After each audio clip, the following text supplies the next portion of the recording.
네, 안녕하세요. 금융소비자 네트워크 운영위원장을 맡고 있는 조윤미입니다. 오늘은 금융소비자 네트워크의 사무총장을 맡고 계셔서 저랑 같이 계속 일을 이제 하고 있는 강성경 사무총장을 모시고 금융소비자 보호법에 대한 이야기를 좀 나눠보려고 합니다. 총장님 안녕하세요. 예, 네. 안녕하세요. 네. 금융소비자 네트워크 강성현 사무총장입니다. 만나서 반갑습니다, 여러분. 예.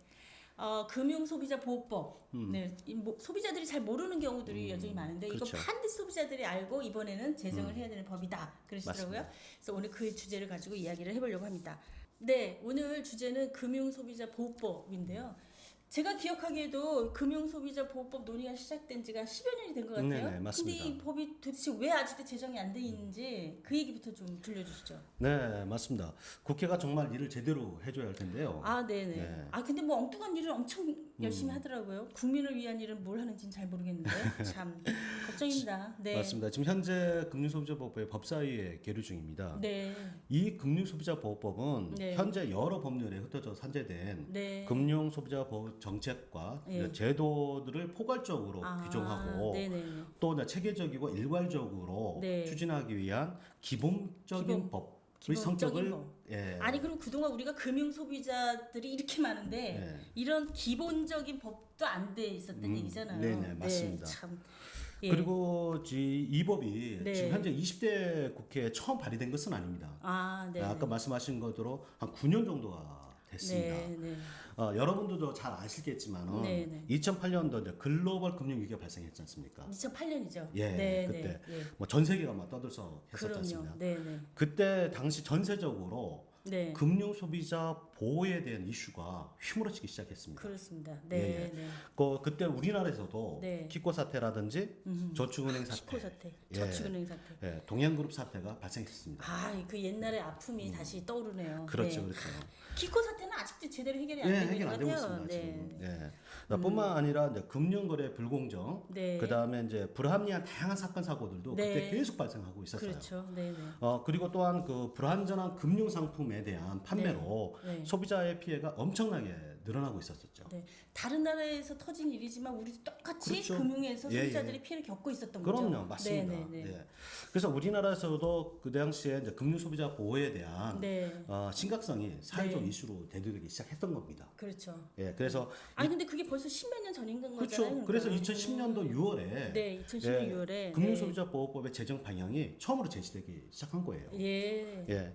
그리고 이제 드디어 이제 2012년도 예. 그 2년 이때는 후에. 네. 그 이명박 정부 시절이었죠. 그렇죠. 예, 네. 제19대 국회에서 금융소비자보호법 제정 법안이 발의가 된 것입니다. 네. 저도 기억나요, 예, 이때. 예. 근데 그 당시에도 이제 금융소비자보호원 신설 문제로 네. 좀 이제 이게 이슈가 되다 그렇죠. 보니까 지금 현재 우리나라는 금융위원회가 있고 예. 금융감독원이 있어서 네. 금융소비자 보호 업무를 금융감독원이 하고 있는데 그렇죠. 이 금융감독원은 이 금융회사들의 건전성 그렇죠. 이거를 좀 집중적으로 하면서 네네. 소비자 보호는 따로 띄어서 예, 예. 금융소비자 보호원을 설립해가지고 예. 따로 하자. 예, 왜냐하면 그 당시 글로벌 금융위기 때 많은 나라들이 이렇게 금융소비자 보호를 위한 기구들을 독립해서 그렇습니다. 따로 맞습니다. 했거든요. 그러니까 우리도 이제 맞습니다. 그렇게 가자. 예, 이걸 예. 한 거였죠. 2010년에. 네, 근데 그때도 이제 여야 간의 격차들을 줄이지 못했어요. 의견 차이가 있었군요. 의견 차이가 심해가지고 네. 그러다 보니까 이제 이 법이 폐기되게 되는 계기가 그때 된 폐기된 겁니다. 거의 핵심 바로 이 기구 문제였군요. 그렇죠. 금융소비자 보호원의 신설 문제였는데요. 그러다가 2016년 네. 6월에 네. 이제 이때는 이제 박근혜 정부 시절입니다. 정부가 이제 바뀐 거고요. 그때 다시 금융소비자법 제정이 재추진됩니다. 그때 다시 입법 예고가 되는 거죠.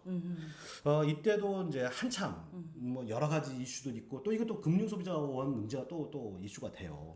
그러다가 이게 또 국회에서 잠만 자다가 또 이게 버림을 받게 됩니다. 그러니까 우리나라 소비자들 진짜 그러니까요. 정신 차리고 국회가 뭐 하는지 정말 소비자를 위한 일을 해야지 국회가 정말 중요한 일을 하는 거잖아요. 그거 봐야 됩니다. 2번 버림받았군요. 그래요. 우리 소비자들이 2번 버림받았습니다. 금융 소비자들. 맞습니다. 이제 그렇게 해서 버림받았는데 지금 논의 중인 법. 예. 이건 또 뭐예요? 이거는 새로 또 발의가 된 건가요? 그 당시에 이제 그 발의된 게 총 14개가 발의가 됐었어요. 그 중에 이제 9개가 이제 그 시한 만료가 돼가지고 이제 폐기가 됐습니다. 네네. 그 중에 5개가 남았지 않습니까? 5개. 예, 네. 그 5개가 지금 현재 발의된 금융소비자보호법이 2017년 5월에 네. 20대 국회에서 이제 발의가 됐는데요. 네네. 그때는 이 5개 법안, 그때는 이제 의원 발의 법안이 한 4개가 있었고요. 있고, 네. 예, 정부 발의 법안이 1개가 있었는데 네. 요 5개로 다시 제출된 것입니다. 아, 그럼 예. 지금 논의 중인 거는 이 5개 법안 그렇죠. 가지고 논의하고 있는 예, 거군요. 예, 예. 네네. 그래서 그때도 이제 아까도 잠깐 이제 말씀드렸지만 2016년도에 네. 예, 금융소비자보호원 신설 문제가 이슈가 됐잖아요. 네, 금융감독원의 입장에서는 아까 말씀드린 것처럼 소비자 정책에 대한 부분을 별로 따로 소비자 보호를 따로 업무 기능을 한다라고 네. 하는 거는 분명히 되게 중요한 건데 네. 금융감독 입장에서는 네. 좀 이렇게 자기 일을 이제 뺏기는 그렇죠. 거죠. 네. 그러니까 강력하게 이제 항의가 있었죠. 네, 반발도 네. 있었고 네. 금융회사 입장에서도 네. 또 하나의 시어머니가 생긴다고 생각하는 거잖아요. 아, 그렇지. 예, 네. 그래서 또 하나의 그 감독 기관이 생기는 것이기 때문에 네.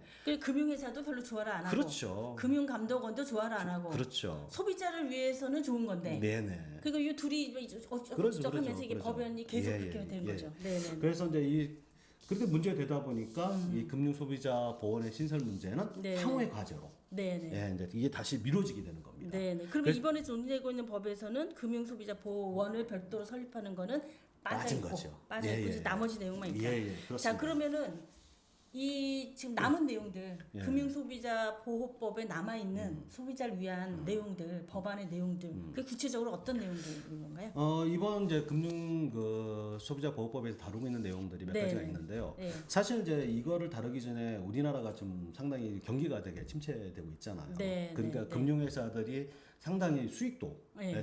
그러니까 저금리 상태로 오래 가다 보니까 네네. 수익성도 되게 떨어지잖아요. 네. 그러다 보니까 자기들이 이 수익성을 높이기 위해서 금융 상품이라든지 서비스들을 다양하게 지금 막 소비자들한테 엄청나게 나가요. 많이 나오고 있어요. 예. 우리나라처럼 금융 상품이 그렇게 그러니까. 버라이어티한 나라가 별로 그렇죠, 없어요. 그러니까 아무리 들여다봐도 알 수가 없어요. 그리고 예. 뭐 약관이라고 이따가는 책 주는데 글씨도 깨알 같아가지고 뭐 봐도 뭔 말인지 모르겠고. 예. 그러다 보니까 사실 뭐 그런 상품들은 소비자 입장에서는 뭐 선택의 폭이 넓어졌다 네. 다른 생각을 할 수도 있겠지만 네, 아까 네. 말씀대로 금융 상품이 너무 많아지고 그러다 보니까 되게 복잡해요. 그렇죠. 그다음에 금융의 정보들도 정확하지가 않습니다. 네네. 이런 문제들 때문에 소비자 문제는 더 심하게 더 발생하는 심해지는 거죠. 거죠. 네네. 그러다 보니까 금융 소비자에 대한 부분들이 네. 좀 더 강화될 필요가 있다라는 네. 생각에서 금융소비자보호법이 생긴 겁니다. 이게 네네. 금융에 대한 신뢰도를 높이고요. 네네. 지금 금융시장에서의 어떤 그 위기에 대한 그 악순환들을 네. 반복되는 것들을 어쨌든 금융은 소비자의 신뢰를 먹고 사는 그렇죠. 산업이거든요. 예, 소비자가 금융 상품이나 금융 기업이나 금융 산업을 신뢰하지 않으면 절대로 그 나라의 금융은 커갈 수가 없어요. 그렇죠. 그렇죠? 맞습니다. 그러니까 그 신뢰를 높이기 위해서도 금융소비자법이 필요한 거다. 예. 자, 그러면 구체적으로 무슨 예, 예. 내용이 있는 건가요? 네. 지금 정보안을 중심으로 해서 한번 이제 내용을 좀 살펴보면요. 네.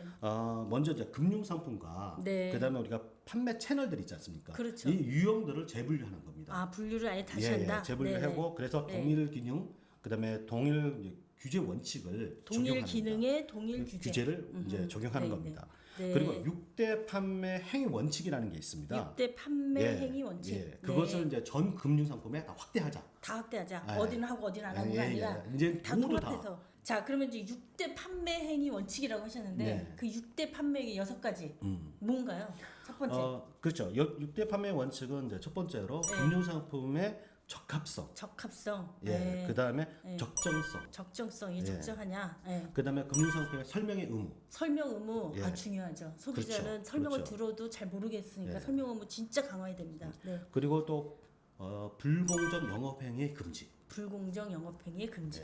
예. 그다음에 이제 부당 권유 행위 금지. 아, 부당 권유 행위의 금지. 네. 그다음에 광고 규제가 포함되어 있습니다. 아, 이렇게 6가지를 예. 모든 금융 상품에 공통으로 적용해서 그렇죠. 관리한다. 예, 이게 이게 법에 골자입니다. 들어. 아, 예, 이게 네. 법의 골자고요. 네네. 그 내용에서 좀 더 들어가 보면 네. 이제 유법 계약의 해지권, 네. 예, 그다음에 징벌적 과징금, 예, 그다음에 손해배상 입증 책임 전환 네. 이런 것들의 판매 원칙을 준수하기 위한 실효성을 네.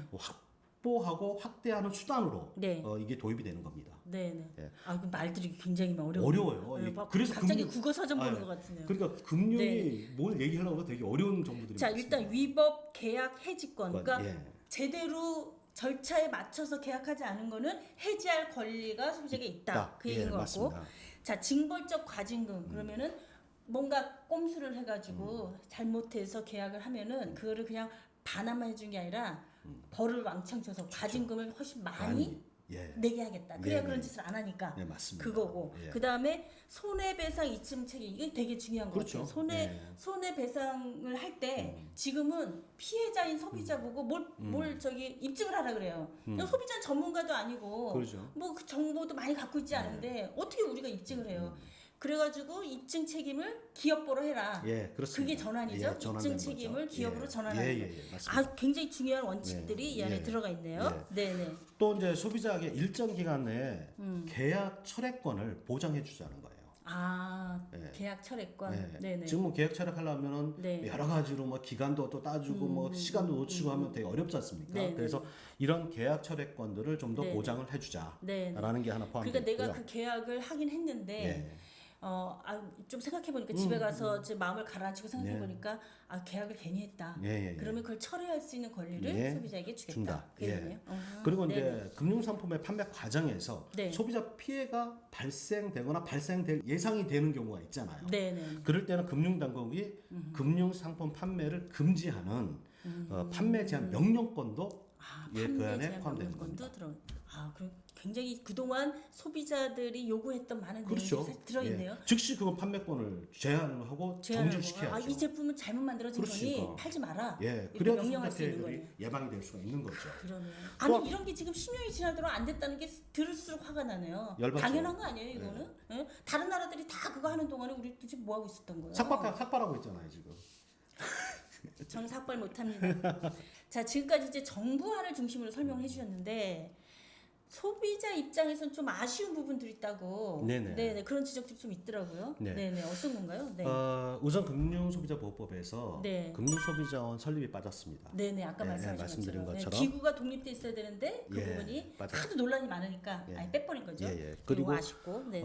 금융사의 영역 규제는 그래도 어느 정도 네네. 강합니다. 예, 그렇지만 이제 금융소비자 보호에 관련된 네네. 집단소송제도, 집단소송제도. 예, 네. 그 징벌적 손해배상 제도 이런 징벌적 것들. 손해배상. 예, 네. 이게 과징금은 있습니다. 하는데 예, 그 피해를 입은 소비자한테 손해배상을 징벌적으로 그렇습니다. 약배해주는 예. 이 부분은 이번에 들어가지 못했다. 되게 이제 그거네요. 중요한 건데 이게 어허. 빠진 게 좀 아쉽고요. 네네. 그래도 뭐 지금 현재 상황에서는 네네. 무엇보다 이 법이 일단은 좀 제정이 돼야 된다는 겁니다. 네네. 네, 이게 되게 이제 일단은 출발을 해보자. 네. 해야 된다는데 네. 되게 이제 중요한 거고요. 네. 나머지 것들은 나중에 추가적으로 보완하면 더 보완해 진행될 가자. 거라고 네. 생각이 됩니다. 알겠습니다. 그러면 지금 이제 사실은 금융소비자보호법 제정하면서 전 세계적으로 굉장히 금융소비자 강화하고 있잖아요. 보호를. 네네네. 우리가 이제 뒤늦게 지금 다시 두 번 버림받고 드디어 세 번째 애인을 만나서 지금 열심히 이루고 있는데 이게 꼭 돼야 되겠어요. 그럼요. 소비자들도 진짜 관심을 가져야 되겠습니다. 아 맞습니다. 네네. 그래서 뭐 전에 뭐 24일 날 뭐 이제 그 전재조 국회의원하고 그 소비자 단체들이 더불어민주당의 전재수 국회의원하고. 예. 하고 우리가 이제 금융소비자보호법 제정 촉구를 네. 위한 네. 소비자 단체 공동 포럼을 한 적도 공동 있었습니다. 포럼 했죠. 네네. 뭐 그 전에도 뭐 공동 성명도 하고 네. 이런 것처럼 금융소비자보호에 대한 이번 20대 국회에서 반드시 반드시 꼭 네. 정말로 네. 이게 통과될 수 있도록 네네. 정말 우리가 강력하게 촉구해야 됩니다. 네. 네. 자, 오늘 금융소비자보호법 네. 두 번 버림받고 세 번째 논의하고 있는데 반드시 이번엔 돼야 되겠다 하는 필요성에 대해서 또 내용이 뭔지 하는 걸 설명해 주셨습니다. 자, 이번에 우리 진짜 금융소비자보호법 꼭 만들어 보자고요. 네. 네, 우리 금융소비자 네트워크 열심히 뜰 테니까 우리 소비자분들도 관심 가져주시고 그 관심의 표현은 뭐냐? 구독, 또 좋아요 많이 눌러주시면 됩니다. 제가 금융소비자보호법 하면은 화이팅 하고 끝낼까요, 우리? 아 좋습니다. 네, 자 우리 이 화면 보고 계신 모든 시청자들도 같이 해요. 네, 금융소비자보호법 화이팅! 반드시 제정합시다.